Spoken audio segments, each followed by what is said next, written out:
मुंबईर कल्याण उत्कल युव समिति द्वारा रक्तदान शिविर अनुष्ठित हो जाइछि। कल्याणर चकिनाका स्थित गाँवदेवी ठारे एक स्वेच्छाकृत रक्तदान शिविर अनुष्ठित होइतिला।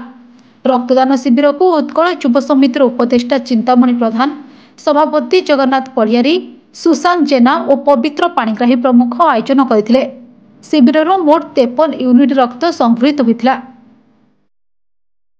सभापति जगन्नाथ पढ़ियारी अध्यक्षतार आयोजित कार्यक्रम में मुख्य अतिथि भाव कल्याण पूर्व बीजेपी मंडल सभापति संजय बाबूराव मोरे जोग देथिले। कल्याण अंचल बहु प्रवासी ओडिया समाजसेवी और मान्यगण्य व्यक्ति उपस्थित थे।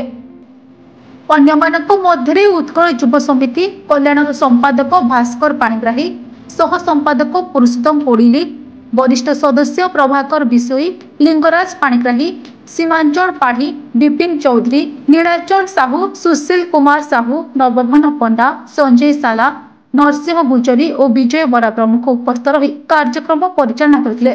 समस्त रक्तदाता मानक समिति द्वारा पुरस्कार और पुष्पगुच्छ दे सम्मानित कर गया।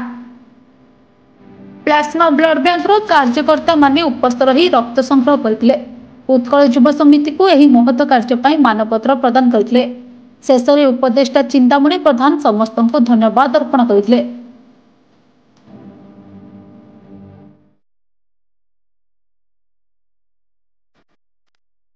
Mumbai video journalist Pavitra Panigrahi Jagannath Padhiari report, Odisha news room.